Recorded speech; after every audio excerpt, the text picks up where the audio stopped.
Hey, listen, do you struggle with content creation? Do you struggle with the thought of having to actually put yourself out there in front of the whole wide world? Listen, don't feel alone. I am the same way. In fact, I don't want to even create this. Let me dive deeper. I hate creating content. This is where the introvert for me really comes in. I can go on phases of like weeks and months and never create content and be the happiest person in the world. But I'll tell you why I choose to push through the feeling of not wanting to create. For one, God saved me.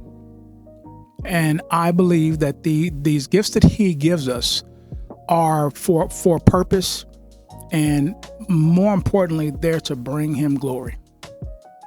So, because of that is the reason why that I post. And so the bit of content here is just to encourage those out there who are afraid to post, and if just maybe just flat out annoyed with social media, because a lot of people just don't like social media, me being one. However, I'm here, right? And so with that, here are a couple of things to help you push through that feeling. Number one, as a Christian artist, a musician, or whatever it is that you do, remember, God told us to go make disciples. Back in the 90s, maybe the early 2000s, what have you, yes, we could go to the mall, handing out tracts, or witnessing to people, or actually just like sharing our faith, or doing concerts and events. Those were the ways to do it then. But today, what if I told you that the people are on social media? Yes, you know that. I'm sure you know that. But let me tell you again, you want to be where the people are. It isn't about trying to be popular and none of that. But the moment that I got it and I understood that I need to be on social media because the people are there, it shifted my perspective. So that's why we do the hard work.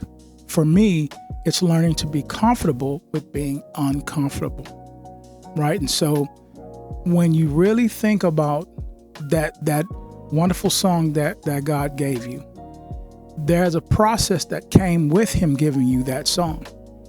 There's that's where you share what you went through. That's where you share that to the world. Even if it gets 5 likes, 10 likes, 2 likes, that's somebody that was ministered by that piece of content. But my life is not our own. Again, if like you're anything like me and just would rather not post to social media, consider the people that are on there. And consider that God created you. You're fearfully and wonderfully made. Your voice matters. Your content matters. Your creativity matters. And you're custom created, custom made to reach a certain and particular group of people. So that's why you should be posting. Number 2, overcoming paralysis by analysis. That one's a hard one. That one's a hard one for me. I mean, especially when like you start seeing all of the awesome content, the incredible music out there. And the first thing to do is say, well, it's not as good as that. So then you experience paralysis by analysis. You don't know what to do, so you do nothing. A couple things with that. I believe that the enemy wants to use paralysis by analysis, for one, to steal your potential for influence, right? To steal your enthusiasm about your gift, and to ultimately destroy your potential to reach people. So listen, that's steal, kill, and destroy. The enemy comes to steal, kill, and destroy, right? So really consider that. So dealing with paralysis by analysis is meant to stop you dead in your tracks, to never move forward in your music and in your content creation. Listen, as Christians, don't worry about how you compare to anyone else. Don't concern yourself about how you compare to anyone else. There's a story and a plan that God has mapped out just for you. You, only you. And it may not look like the results of other people, but there's a destination that God has for you, and it's up to you to take the plunge, right? So paralysis by analysis just holds that thing hostage. It holds what's inside of you, what you know you really want to share to people. You know what you really want to talk about, right? That's what the enemy's after. He's after the very seed that could change somebody's life. And that could be that piece of content that you're afraid to create. So consider this, if you never do it and you meet Jesus one day, and this is not to guilt trip you, but it's just to make you think, are we burying our talents? Are we? Now, it's just something to consider. Are we burying our talents? Yes, back in the day, burying talent could mean, well, I don't want to sing even though I'm a really good singer. I won't sing in church. I won't record. And I mean, that could be considered burying our talent. Number 3, stand clear of coveting other people's success or what that may look like. Again, because it goes back to understanding and knowing the plan that God has for you. When you see somebody winning, especially if they're in your circle, man, you celebrate that. Celebrate their wins. Be there when they fall. Be there when they lose. But make sure you celebrate people's wins. Right? Because remember, you reap what you sow. Right? We reap what we sow. And we want to love our neighbor as ourselves. So that even that extends into how we handle those close to us who are doing well in this season, who are successful in this season. Maybe it's dry for you. It's okay. We all hit dry spells, but that is when you lean in. That's when you lean in. When you want to give up, listen, that's when you lean in. Because listen, what's on the other side, the opposite side of wanting to quit because you don't feel like you're successful, quit because you're not getting as many likes, quit because you're not seeing as many shares. What's on the other side of that could be the breakthrough. We know what happens if you stop. But think about what could be on the opposite end of the feeling of wanting to quit. The opposite side of that, it could be promise, right? It could be your fullest potential within your artistry.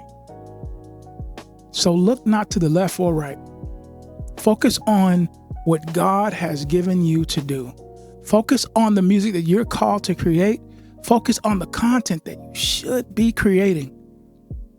Because once you overcome, for one, the fear of content creation, which is really, again, as I said, having to do with comparing yourself or just not liking social media. 2, paralysis by analysis. And 3, looking to the left and right and coveting what other people's successes are. Once you get over those things, you can begin to start seeing victories for your own content and your own music. You can look, no matter what that looks like. And don't let other people define what success is for you. Because being a producer, artist, or whatever can definitely mean you having a full-time job. It can definitely mean you having to do it just on your spare time. But whatever you do, do it. Execute. Get it done. No matter what, get it done. Because nobody's going to do it for you. If you know you're talented, if you know that you have a gift inside of you, do it. Gone are the days of just sitting on that thing. Right?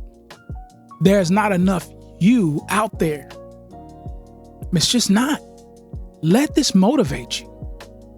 Because if you know that God has given you an amazing gift, an amazing talent to write songs, make music, play an instrument, And every time people hear you, they're wowed and blown away by what you have. Don't you think that the whole world should hear that? Oh no, I just want to do this for my little circle. Okay, listen. Understand what influence is. Once you get what influence is, then you understand how influence is connected to making disciples. Right? So let me dive deeper. If we live a life before people, and that life shows a light, it shows that there's something greater within us. It encourages people to want to know more about the life that we live. If you're talented, if you're gifted, and you live for God, imagine the conversation starters that could happen, right? So listen, if you're a really talented person, really gifted, and you don't post, it's like cutting yourself in half. I mean, imagine that. But if you post your content and maybe stop worrying so much about what people think, you may reach more people. Because if the goal is to make disciples, if the goal is to reach people, your gift should be included with that. And the reason why that I say that is because if you're not sharing your gift, you stop the opportunity for conversation for how you got there. Whenever anyone asks me, man, how did you learn how to play? This is what I tell them. I prayed and asked God, as an exclusive hip hop producer that could not play bass, guitar, couldn't play keys, couldn't play anything. And I said, God, if you show me how to play these instruments, I will worship you with it. We're here today.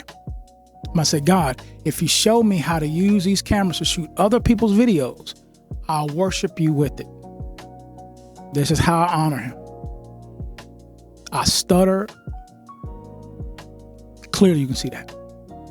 But however, I understand that because he gave the gift, it's my obligation to share the gifts that he's given me to be the conversation starters for sharing my faith. Listen, God bless you guys. If any of this helped you guys, please comment below and offer whatever kind of content that you guys would like me to cover. I would gladly cover it if it's in my wheelhouse. Anyway, like, share, and subscribe. God bless you guys. Peace.